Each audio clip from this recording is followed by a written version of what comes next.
me and my band of merry men and one woman. We're going to go for a little ride. We're going to head down to Madison. No, we're not going to Madison. Where are we going today? We're going to Covington, Georgia. We're going to go down to the Vampire Diaries set, go grab lunch at a Mystic Grill. So, what's our talk about today? What are we going to discuss? We're going to discuss Max and what I learned about Pitties. Hold on. I got about like 80 or 70 miles on my tank. Would that be enough? I don't know. When the light comes on, let me know. Maybe get on the other side of town and stop or something. Maybe.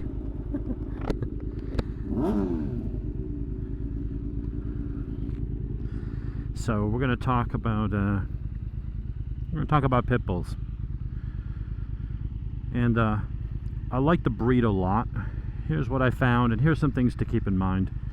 Most of the stuff you hear about pit bulls and oh they're this and oh they're that, most of it's not true. But the inconvenient truth of it is that there's enough of it true that you need to be mindful of it. And it's not really limited just to pit bulls. It's any dog that size. You get a dog 60, 70 pounds and higher, you need to be mindful of what you have.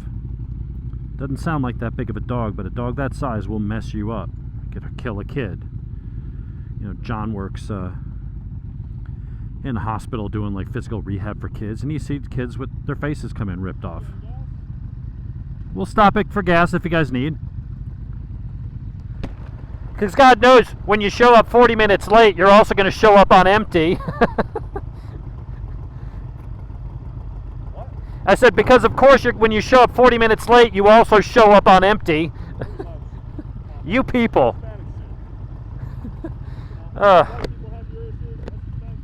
We'll stop for gas. So anyway,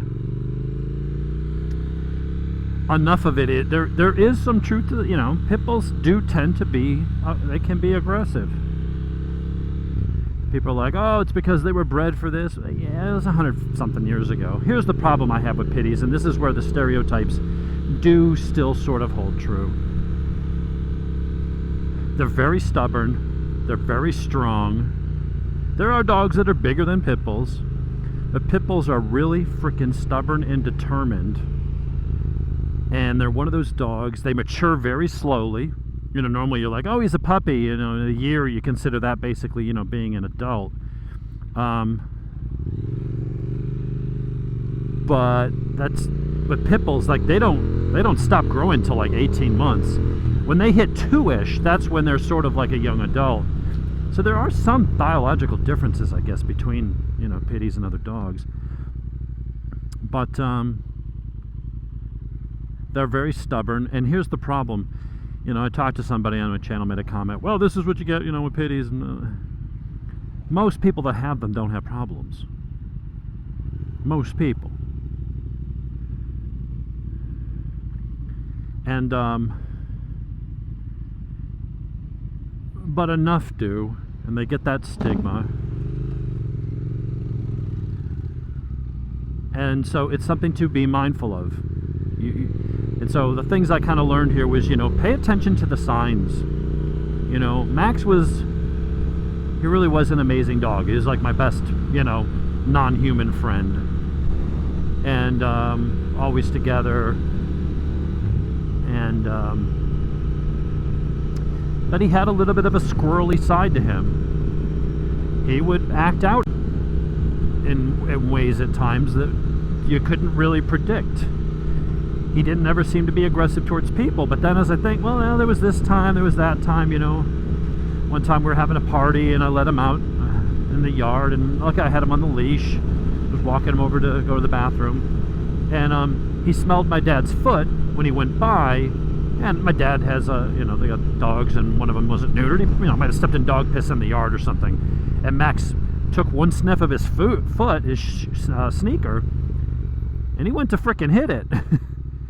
And I was like, whoa. My dad was freaked out, you know. And, you know, later it was like, you know, in the day I was like, I don't know what happened with him. I said, you know, as an experiment, we put Max in his crate. I said, give me your sneaker. And my dad walked up to the crate. He was fine. I said, okay, walk away. I walked up with my sneaker to his sneaker to the crate, and Max looked at it inquisitively. And once he smelled it, he tried to come through the frickin' bars to get the sneaker, like he was gonna kill it. And I was like, okay, it's a smell thing. He smells your dog, but even that's not good, because if, you know, my dad's foot was in that sneaker, he'd be looking at probably busted foot or something. There were times where, you know, Max got into a fight with Elvis, but Elvis did start it. And so we looked at it to say, well, Max wasn't being aggressive. The first 2 times, he didn't even fight back. And Max got bit up. Elvis was big for a beagle. He was about 40 pounds. And I got bit getting in between them. Elvis put 4 big puncture marks in my forearm.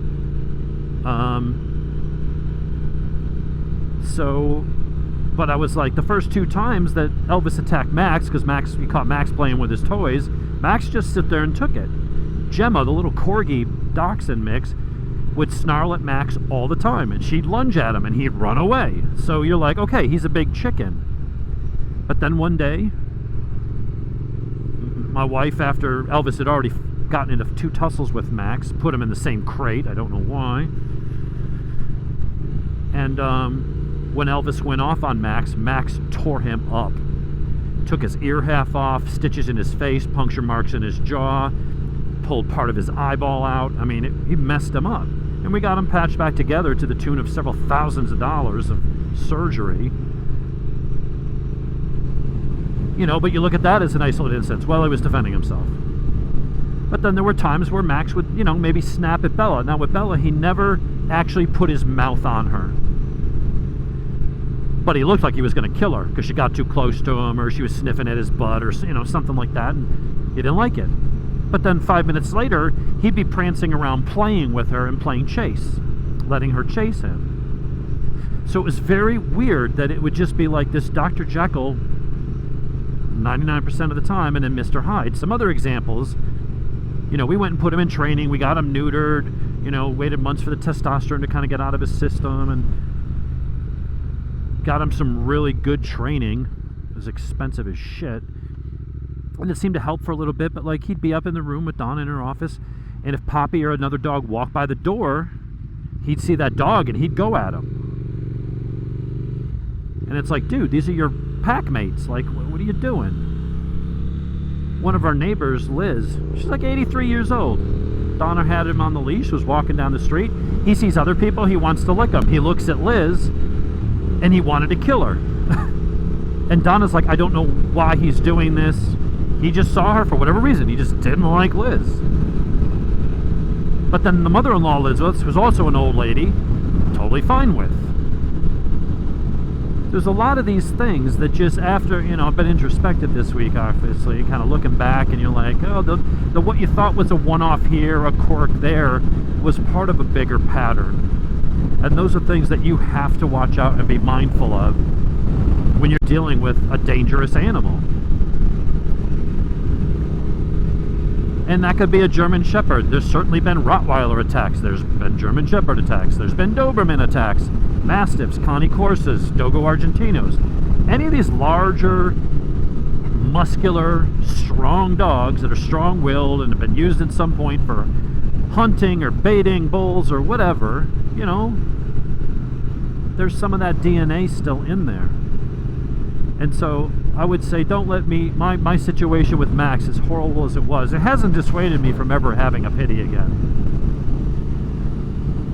But I'm going to be very selective in where I procure that dog from. I'm going to want to know that. I want to see reviews. I want to talk to the breeder face to face, see their facility, talk to them about their bloodlines, talk to them about the problems that we had with Max. And because the problem is, we don't know Max's father. The mother was a docile, only like a small American Staffordshire or American Pit Bull Terrier, So she was, you know, maybe 40, 42 pounds. Not a big dog at all. The father was this 100-pound brute that hopped a 5-foot chain link fence and knocked up the mom. Now, I don't know who that dog was. I don't know what that dog's temperament was. I don't know if that's a dog from the hood that was used for fighting or came from a breed that was abused and used for fighting. You have no idea. And that kind of stuff matters. There's nature and there is nurture. And we did everything we could with nature. That dog was loved from day one. He slept with us in the bed since day one. He was constantly showered with good boy and just really good positive vibes, because we knew he was going to be a big boy. And we wanted him to be good. We didn't want the negative traits to come out. We wanted lots of positive reinforcement. We wanted him to be used to being around kids and other dogs. And we'd take him to dinner at a restaurant that was, you know, had 150 people and live music playing, and he just sat there under the table. And if people came up and asked to pet him, I'd say, yeah, you know, let me see how, and he was fine, and he'd sniff their hands and lick their hands, and he was no aggression, no problems. But then there were these other situations, and the thing is, he's attacked Rudy, who is a 14-year-old lab. We got him from Joe when Joe passed in 2020. And so we were like, why is he attacking this old dog? Rudy's not a threat. Rudy keeps to himself. And half the time he's sitting there playing with Rudy. He would get Rudy to chase him around the yard. Oh man, there is so much frickin' weed smoke coming from that car in front of us. Two homies are lighting up, man. Jesus, that is strong. There was no mistaking that smell. I'm fine with it, but Jesus, really, dude, driving, it's like, you wouldn't drive drunk. Why would you drive stoned? Alright, this looks like a pretty big accident. Let's cut through the parking lot.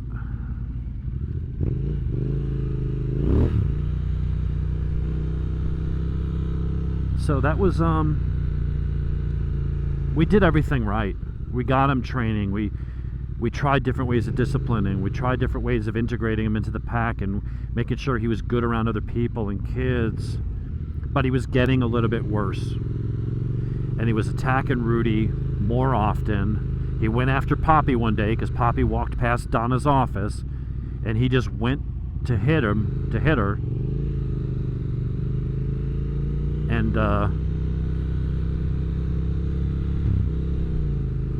we don't know why. You know, you can't ask a dog, why are you doing this dumb shit? But he would do that kind of stuff, and he went after Rudy, Aston Martin over there, Jag. Almost the same thing. And he went after Rudy outside and tore him up, and we were trying to get him off of him, and Rudy's not even fighting back, man. He's putting up no fight. And Max is just tearing into him for no goddamn reason. And even that time, the last month, we're like, well, someone put them out, I forget who, let the dog out, and Rudy's black. It was, and I mean that in the color sense, not the racial sense. We don't tolerate racism here on Dave's Garage. But they let Rudy was out, and they didn't turn the light on, so it was dark. And Rudy liked to play with Max, and then Max went out, and Rudy, this black dog, just jumps in his face, out of the darkness, kind of thing. That's what we thought. We're like, oh, he just snapped, and oh shit, something's coming at me, and he just went off on him. But then I was down in Florida, and he did it again when Robert was there, and he's never done it when I'm around. And everyone's been telling me, like, he's different when you're not in the room. And all the attacks, everything with him going after Poppy, everything with the fights with Elvis, the other fights with Rudy, it's always happened when I'm somewhere else. And I get a phone call, or I'm out in the garage, and it's in the backyard, and someone's like, yeah, you gotta get in here. He's trying to kill Rudy again. It's like, and I can usually get him off. Like, dude, smack him upside the head, yell at him, oh shit, Dave's here, back on good behavior. And so we were like, I'm telling Donna, you need to be a bit more assertive. He needs to understand that you are my equal. He's not your equal. Maybe that was what it was. He didn't respect Donna. And so he would act up. Or he saw, her as needing protection, so he was extra protective of her. So when the dog would walk by her office. But I come home and Robert's like, there's something to this. Max went after Rudy, and I had a really hard time. He's like, that dog is stronger than me. I could not get him off. And eventually he just let go, and then everything was fine. But he's like, there was nobody provoked him, and I don't know why he let go. It was just, he just did it. He just snapped. And he said he was acting weird towards me when you weren't here. It's like, I thought maybe he couldn't see me as well out in the dark in the backyard. The light was in his eye, and he was bristling up and puffing up, and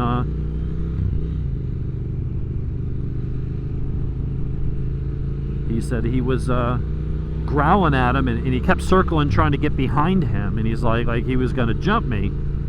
He's like, and eventually he realized it was me, and then he was his tail started wagging, everything's fine. But he's like, I was genuinely afraid for a minute, like, what's going to happen here? And Robert's raised pits before.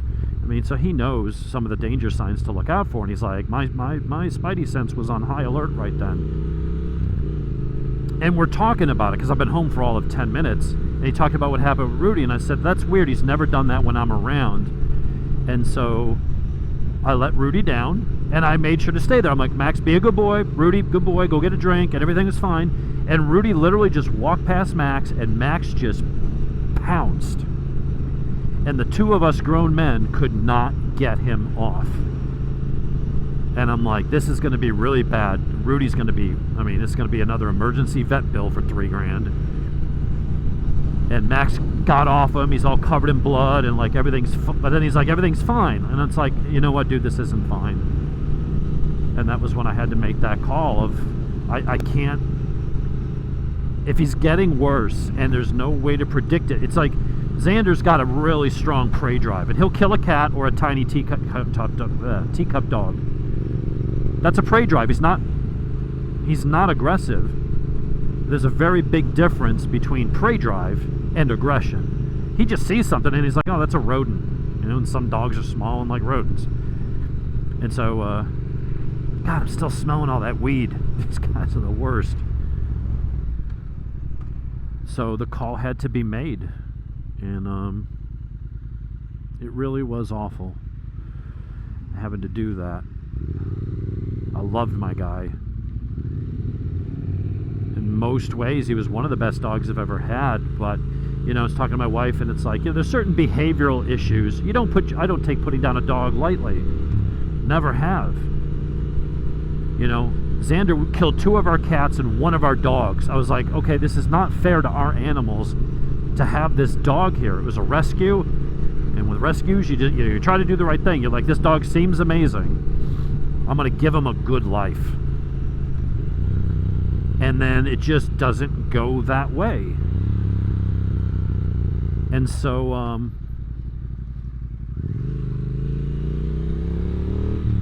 it wasn't fair to keep him there. And, I have a responsibility to the dogs that, already my dogs that were there prior to him, right? I had no concerns around Xander with people. None. Not even a little bit. Not babies, not kids. But having little dogs around, or a cat, anything he might mistake for a rabbit or prey, and he'll kill it. And we learned that lesson the hard way. 3 times. But I made sure, we went around, the saga with Xander, we were going and we found a really good shelter, Humane Society, no kill, had a great reputation for finding a really nice facility, well funded.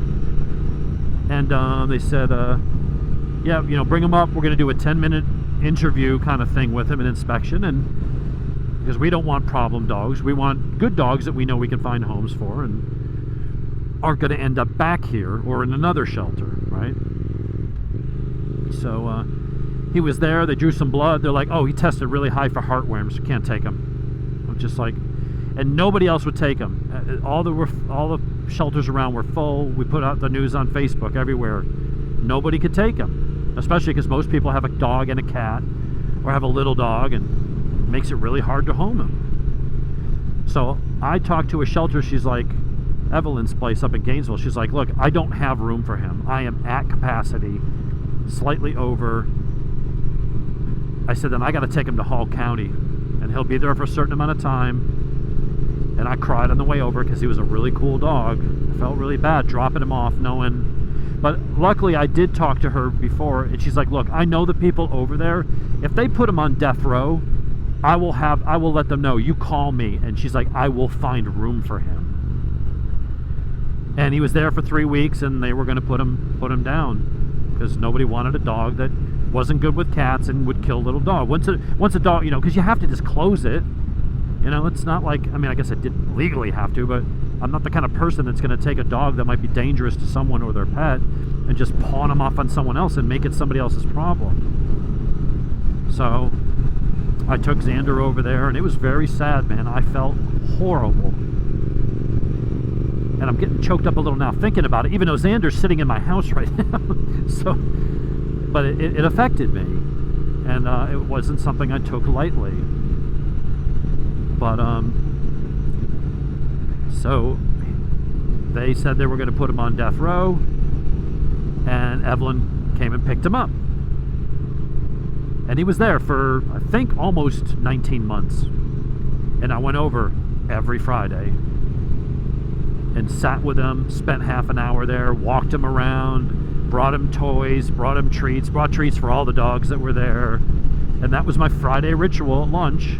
I'd work from home, so it gives me that flexibility. I would go over and spend time with Xander. And people would come in and look at him, and I'd talk to them, see if I could, get him to, oh, he's not good with cats, or, little dogs. Like, yeah, I got a 4-pound little, it's like, well, that's not going to work. But eventually, my wife's like, you know what? Robert has gone through a life of addiction and things like that. He's been clean now for 3 years. And he's gotten his life, back together in a lot of ways. He's still got some work to go, but, he's doing it. And so kudos to him. He's overcome a lot. And he likes kayaking and hiking and stuff. And Donna was like, you know what? Xander would be an amazing dog for him. He'd be an only dog. He'd just be his best buddy. Xander loves to swim and run around in the woods and all that stuff. So he took him. Now, of course, Robert's back living in our house, so Xander's back in the house that we were trying to get him out of. But that's temporary, and we just keep them separate and stuff like that. But that's the kind of, trying to puff myself up and saying, oh, it's the kind of guy I am. But that's how I approach things with them. It's like, I do love animals. I like them better than most people. Except you, Cam. I could never love anyone more than you, Cameron. But I try to do what's right, even if it's not what I want to do. And so when this happened, it was like I do think quickly on my feet, and I had to kind of go through. I just sort of had flashbacks of everything that's happened, kind of realized really the bigger picture of what I've been looking at, and just seeing the pattern and seeing it getting worse, and then drawing logical conclusions on where this could end. And it could end in one of my other dogs dead, or a neighbor's dog dead and I'm getting sued. Or God forbid, he got out and saw Liz down the street or somebody else, and for whatever reason that triggered him, and suddenly, he's pulling someone's arm off. I didn't trust, as much as I loved that goddamn dog, I didn't trust him anymore. And, there's certain behavioral traits you can overlook. Maybe it's a pain in the ass because he keeps pissing on the carpet. All right, well, I guess I got to buy a rug doctor. And, there's certain things where he barks a lot, and you get him a bark collar. There's certain kinds of behavior that even if you can't correct it, it's not at a level of putting another animal or a person's safety or their life at risk. That's where the line had gotten drawn. I was like, as much as I love him, and as much as he's awesome most of the time, the 1% that he's not awesome, this dog's a danger. Maybe not to me, maybe not to my wife, But this dog is going to be a bigger problem at some point, and I'm going to have to answer to that. Legally, financially, morally, knowing I got rid of the dog and someone else's kid got mauled, or someone else's family dog got chewed up and spit out. Yes, John, we'll get you gas. Like I said, not only is he always late, he always shows up on empty. Damn you, Jonathan. And so, I did what I had to do. I didn't do what I wanted to do. Love that dog. Still do. And it kills me every time I think about it. This has not been a good week. And, yeah, I don't know what else to say on that. But I felt like it was the right thing to do, given the circumstances and the potential danger. I'm going to go ahead and gas up, and we're going to be back, and we're going to continue this conversation with some of the things I thought about. Talk to you in a minute.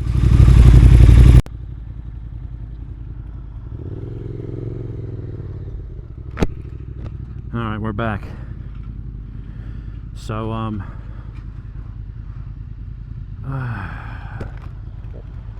vlogging here. I'm talking about pit bulls and Max and stuff. I know you can't hear me.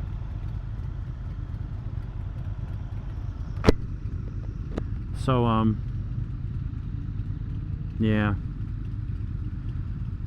So what I learned is know where you're getting your dog from. What?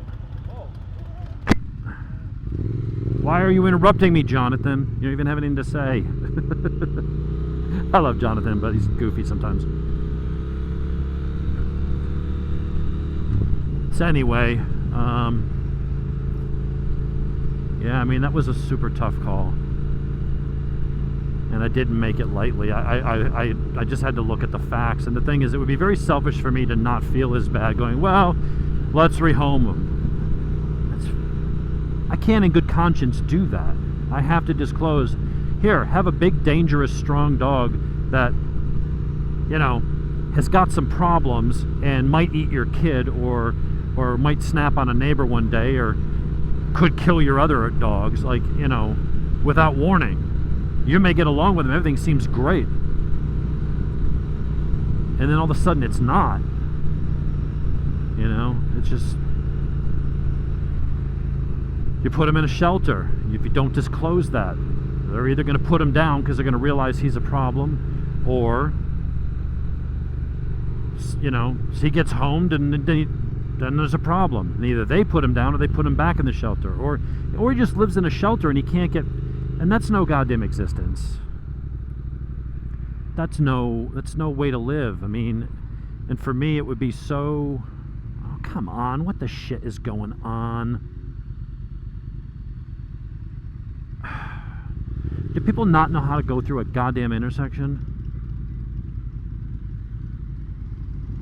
It's a stoplight. Stop and then go.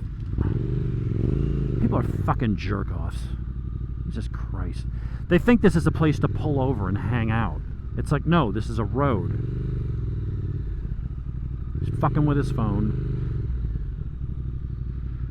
Ugh, I'm trying to have a serious goddamn conversation and everybody's pissing me off. So, knowing all that, it's like, you could say, well, at least he'd be alive. Yeah, well, is that a life? Living in a box? No. Oh my God, just get out the way.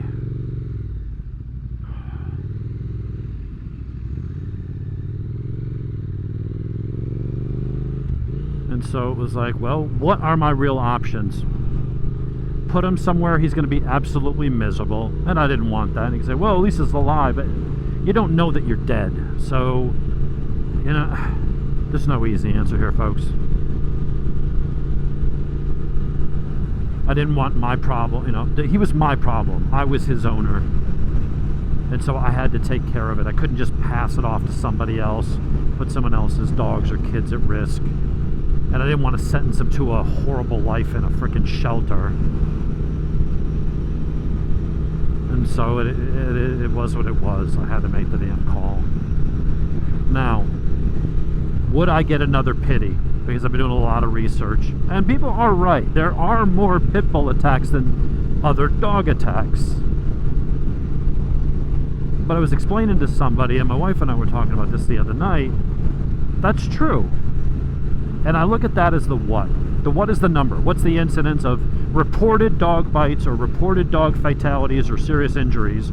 What's the number of the percentage that are pit bulls? I don't remember what the number was off my head, but on top of my head, but it was significant. That's the what. That is a fact. But there are millions of pit bulls out there. You know, so if there's like 6 fatal dog attacks a year, that's not that much. But there's a lot of people that get bit, and there's a lot of dogs that probably get into fights, and, you know, so they don't all reach that top level of someone died, but some do. And pit bulls are on that list, and they're up near or at the top of that type of situation. That's the what. You can't argue with that. It is what it is. But there's a why and a how. And those are facts too, and those could skew numbers to paint a different story. So what's the number is a what, but where does it happen? Is it happen in rural North Carolina? Is it happening down in College Park, south of the airport in Atlanta, in the hood? Is it happening in Beverly Hills? That makes a difference.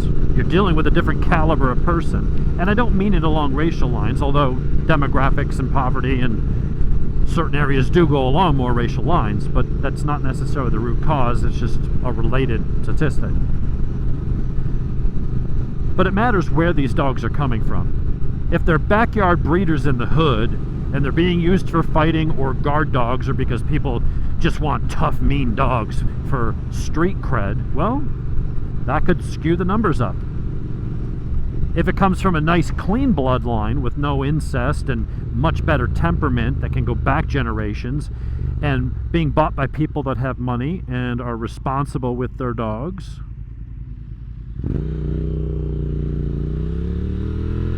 that's going to be that'll be a different one. That's going to be a much different statistic. And are those, you know, driving it up or down or, you know, whatever. So those are the things that you have to consider. We got them from our next door neighbor. Taylor's awesome, really nice girl. But she didn't know much about the father other than he was just this gargantuan Pittie. Half the other dogs in that litter have been as aggressive as Max. Sweet 1 minute, snapping and getting into fairly vicious fights with their siblings the next minute.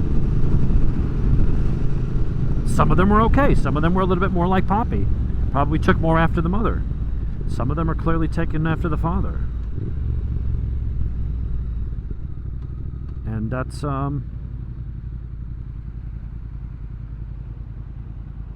the nurture, that's the nature part. You know, we did everything we could. I might have had my words backwards and said we did everything nature. I do that a lot. I make verbal typos, but I'm not doing multiple takes on this. So sometimes I use the wrong words because I'm thinking of one. But you know, we did the nurture. We did as much as we could with nurture. I don't know who that is, but hey, what's up, my honky? I can say that because I'm a honky. But that's know where you're getting your dogs and watch the warning signs. Don't believe all the hype. Don't believe all the negative thing. Oh, pit bulls, every pit bull's going to kill you. No, they're not. I know tons of people that have had multiple pit bulls over the years with other dogs, and they've never had the problems I had.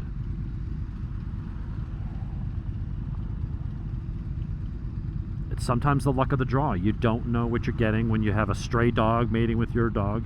You have no idea that dog's background. If that dog has a mean temperament and comes from a line with mean, violent temperament, you don't know. You got no idea what you could potentially be walking into. And so, while you shouldn't believe all the hype, be mindful of it, that the hype is based on something. Stereotypes are always bad. People, oh, I don't like stereotypes. It's racist. It's this. It's that. Or it's bad about the breed. It doesn't matter if you're talking about people, or you're talking about religions, or you're talking about whatever. But stereotypes are usually based off of something.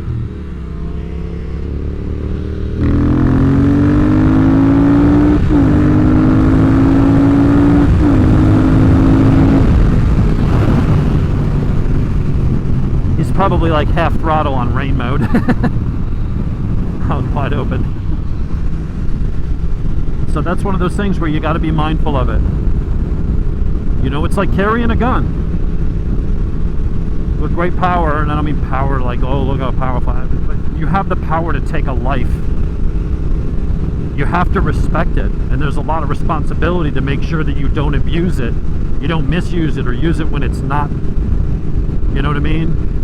And so when you got a powerful dog, if you had a freaking 100-pound Rottweiler, you got to raise them right, but you also got to be realistic and look and make sure, you know, do you have a good dog?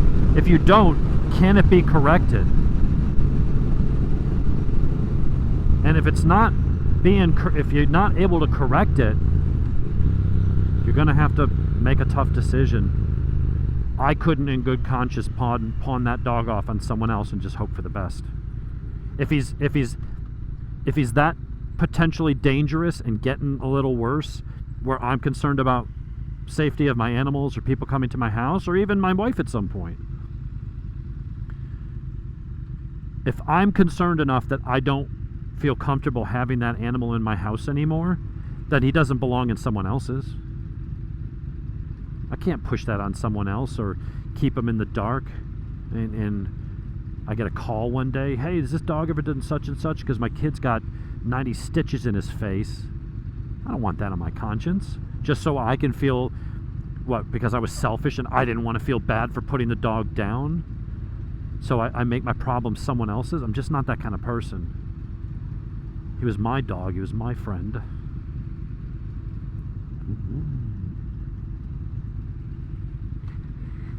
And I had to make the call and deal with it. I'm still dealing with it. But I have to own it. It's just, sometimes life throws you these curveballs, you know? And it's easier with people. If you're schizophrenic, you're bipolar, or you're this or that, you get it diagnosed and meet with a therapist and put them on lithium or something, or, you know, try to find a way to make their lives productive. It's not as easy with the dog. And when it's violence like that,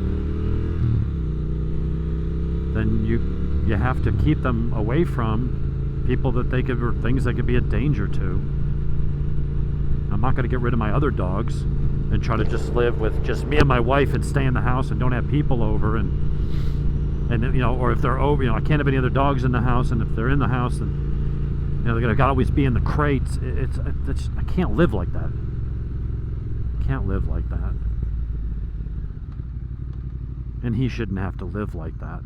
I wish there was another way. Yeah, this is a Triumph. I wish there was an alternative. I wish there was something I could do that could have done. I mean, something I can do now.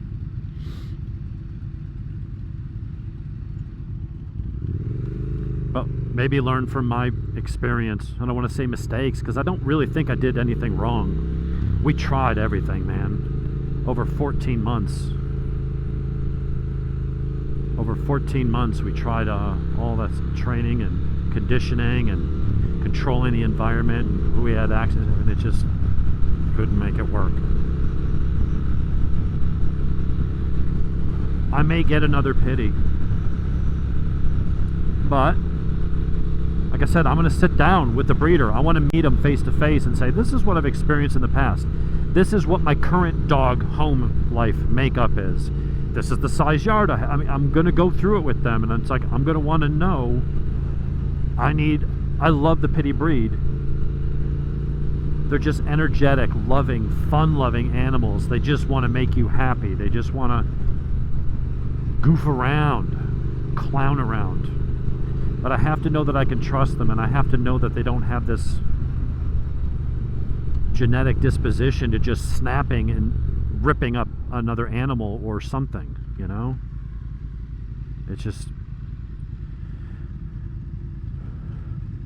But when you see someone like, oh, free Pittie puppies, you want to give every dog a home. You want to be... And that dog might work out.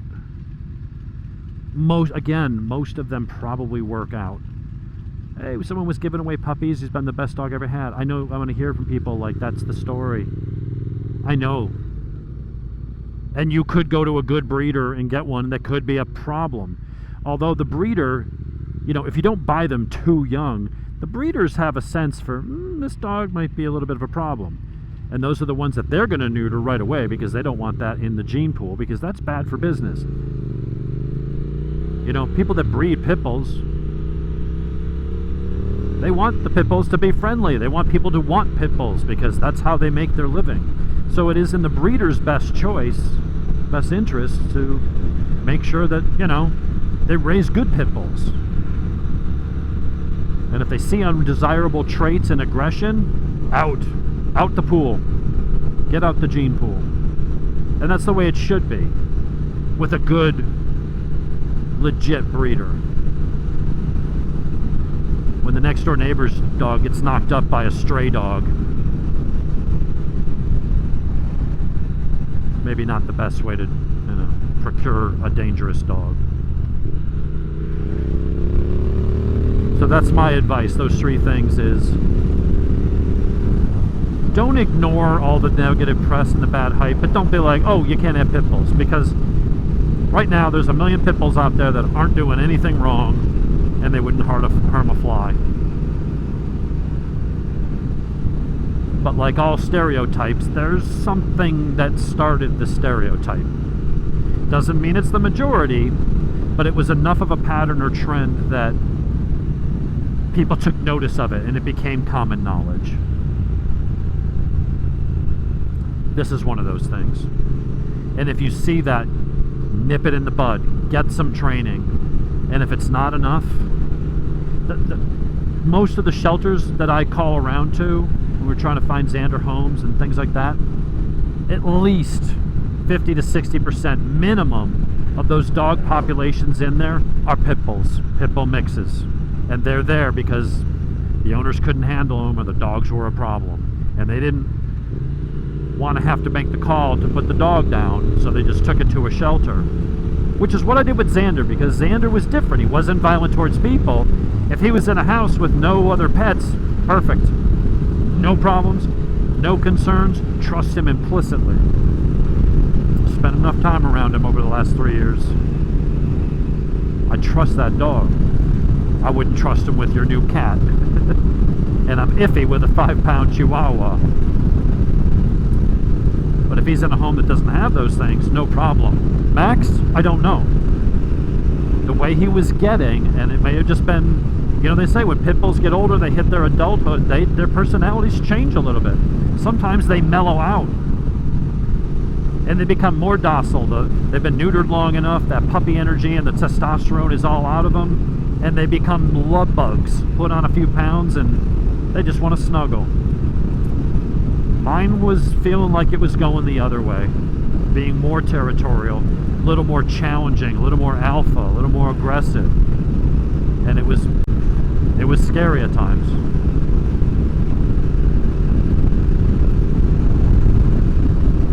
So I miss my guy. I'm able to talk about it a little more. I was getting choked up a few minutes ago, but I'm able to at least discuss it now while it's still kind of fresh and raw. And I'm just trying to be honest about it and share my experience. You know, I do my vlogs, I talk about what's going on stuff, and I, you know, share the positives and all the fun stuff and the things I think are cool, but, you know, I also share the negative stuff. You know, life, I'm not one of those people that wants to just, you know, only put the good things out and make it look like I have this awesome life and I'm cool, I got all these bikes and I'm doing this and guns and whatever. And it's like people create these personas that they only show themselves in this light of the persona that they want people to think that they are. you know what? Some of my mods failed, and I put them up anyway on the bikes. This has been really painful and personal, and I'm sharing it. I'll share the good with the bad. I'll share my successes and my screw-ups. And something like this was neither. It was just one of those things.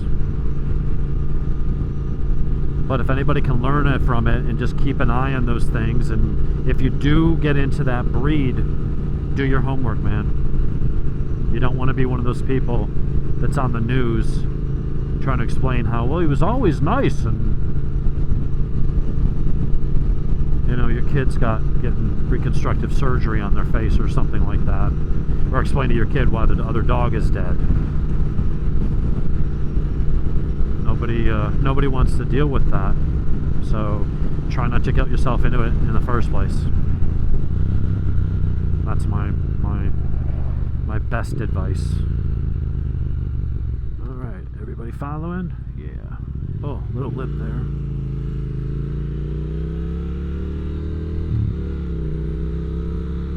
And that's my segment on Max the Pittie. Most of the time he was a great goddamn dog. A lot of fun to be around. Just full of life, and wanted to be your buddy, and always wanted to play. I mean, every night we go to bed. That's weird. I call it. I'm like, dude, we're gonna do the thing. We're doing the thing. He'd jump up on the bed, and he would get to the edge of the bed, and he would stand on his hindquarters, and with his ears back, looking almost like sad. And I'd stand up to him, and he would just put his hands on my shoulders, and he would just stare into my eyes. I know it sounds like super gay, but it was like this thing. I would like, dude, are we doing the thing? We're doing the thing, right? And he would just get up, and he would do that, and he would stand there, and then he basically the dog would freaking hug me. He'd put his head into my shoulder, I'd hug him for a minute, and then he'd go get under the covers and go to sleep. And that's what made it so hard, is that that's the Max that I knew most of the time. You know, he was just caring and tender and fun. You know, again, a lot like Cameron. And then he would just see Rudy walk by and snap and just go into kill mode. It was like, dude, what are you doing? Why? And there was no rhyme or reason. There was no pattern to it other than these things kept happening with slightly increasing frequency. That was the only pattern. So there was no way to predict it. It wasn't like, okay, Xander, you can't be around a cat. If he sees a rabbit, I know what he's going to do, so keep him away from cats and rabbits. There's no rhyme or reason to it. And it was directed at some people. And it was that unpredictability and the stress of someone comes in, I'm like, how's Max going to react? Max, get over here. Stop growling. Why are you growling? Okay, now he's okay. You know.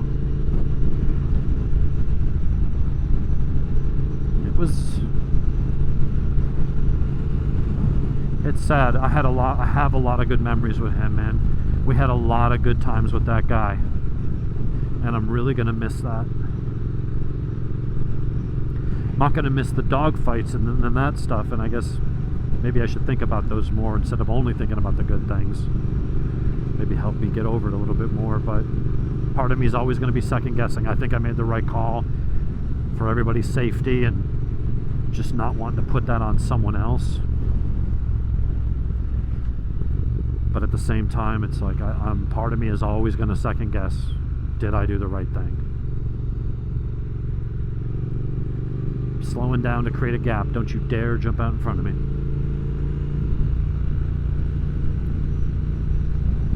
And so, miss you, Max.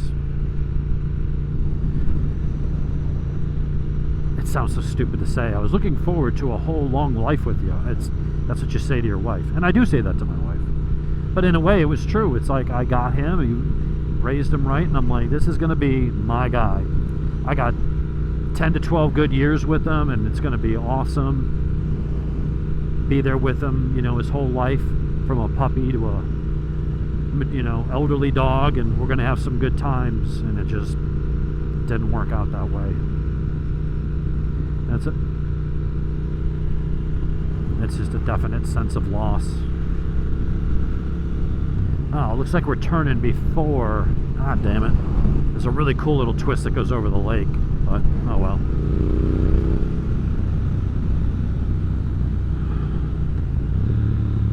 So, I think that's about all I got to say on that. I mean, I'm going to be bawling my eyes out later, and of course Google will keep coming up. Hey, my Google photos. Hey, we thought we'd share these memories, and it's going to be him prancing around the backyard as a puppy when I first got him, and it's going to freaking tear me up.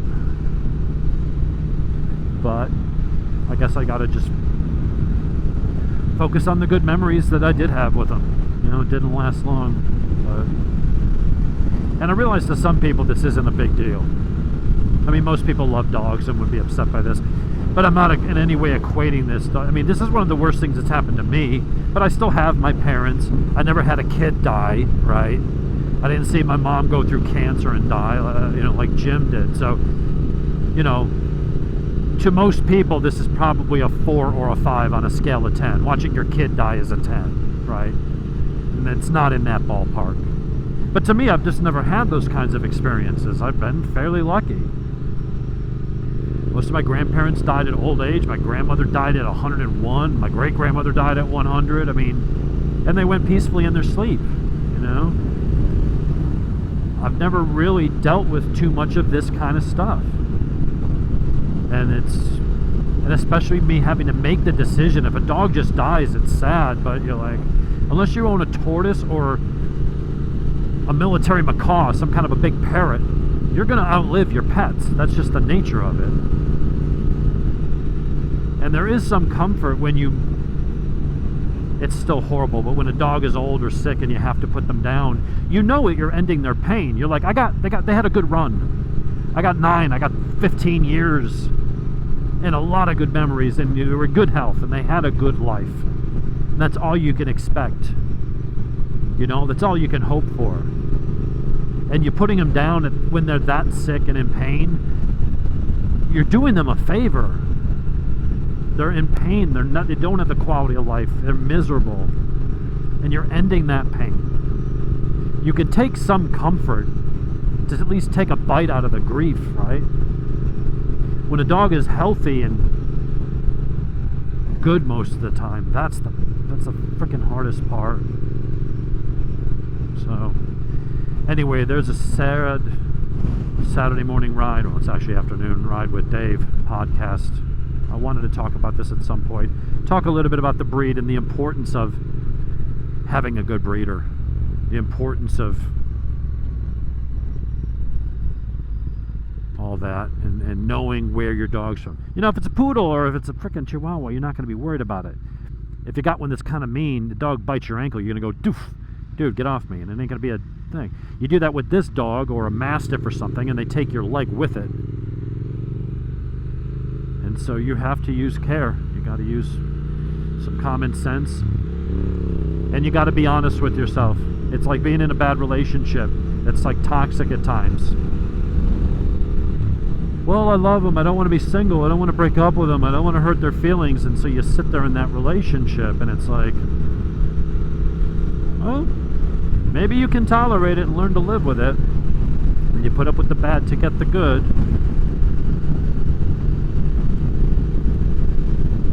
But this is at another level because you're putting animals or people in danger. And so you have to put aside your feelings. And if you're like, well, I don't want to put them down, that's going to make me feel bad, so I'm going to let the problem fester and maybe get worse and risk someone else's pet or one of your other pets or a person. That's pretty goddamn selfish. I'm selfish in a lot of ways, and then I want to do what I want to do, but there's things where I can be a bit selfless if I have to be. And this was one of those things, and it's not easy, but you have to be honest with yourself. If you got a big-ass German Shepherd that's actually attacking the mailman or doing things, take that shit seriously, because you're going to have to answer to somebody at some point when someone gets hurt, or their lawyer, or you're going to have animal control come into your home and they're going to do it for you. It is what it is, folks. that's life. It's not always fun. So, anyway, I don't know if anybody actually enjoyed this. Maybe somebody got some information out of it. I don't know. I just needed to talk through it, share it. So, we'll have some more riding videos. I'll put the camera back on when we get into town. We're going to my happy place, Mystic Grill. Down where all my Vampire Diaries episodes are filmed. Anyway, we'll talk to you guys. I'm going to try to turn this off without Jonathan running in the back of me. Grill.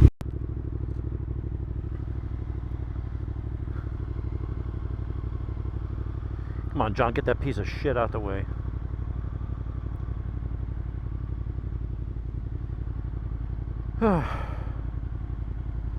Take a little quick cut through the town.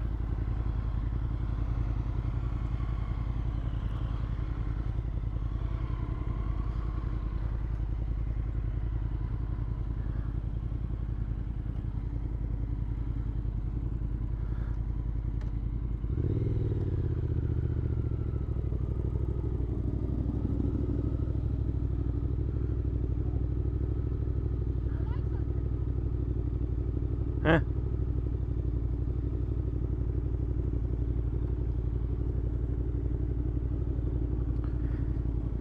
In case your bike falls over, I want it to fall away from me.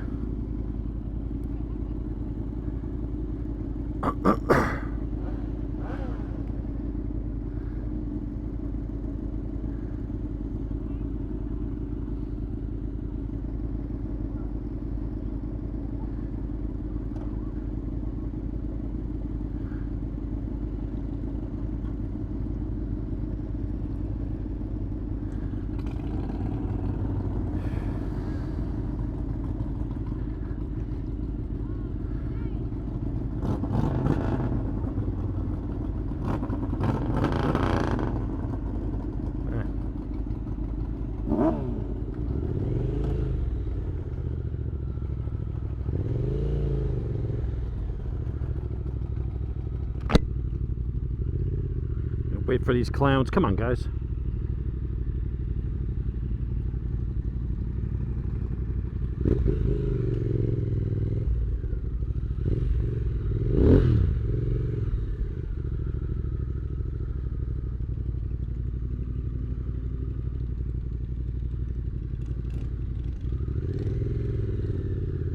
So here we are. So if you have watched Vampire Diaries, all that stuff is filmed right here. I mean, there's a studio nearby that they filmed some of the scenes.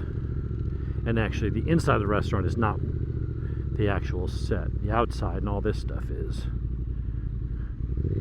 Been like 150 scenes or something from all those episodes filmed here. But there's the clock tower, there's the restaurant, the town square, some of the places they all hang out. There's Damon's Camaro. Oh, and that wasn't here before. There's Stefan's little Porsche. Very cool.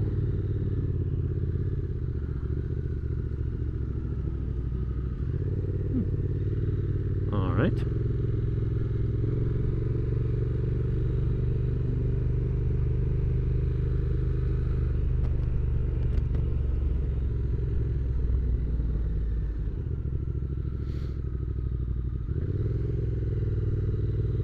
Yeah, just a neat little town. I got 6 of us here, including a girl, and I'm the only one who watches the goddamn show. Oh, sorry. John's 14-year-old granddaughter, Balin, watches it. So that's the company I keep when it comes to my taste in shows. Oh, well. And Jake's mom, she watches it. See, it spans generations. It has something for everyone. It's also just a really nice day out. A little hot, but not summer hot. Upper 70s, sunny, little breeze. We had thunderstorms rolling in this morning, some good ones. Apparently, people in Mississippi, like dozens of people got killed in tornadoes in that storm. It really sucks.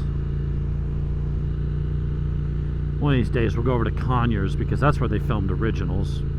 There's a little side street or something that's made up to look a bit like the French Quarter, which is the Originals mainly takes place set in New Orleans. So, ride back won't be that interesting. I've vlogged about the only things I wanted to talk about. So, I'll just add this onto the end of the vlog as a bonus footage for the one person out of the 46 or 4,700 of my subscribers that also watches that show. Anyway, that's all I got for now. Everybody enjoy your day.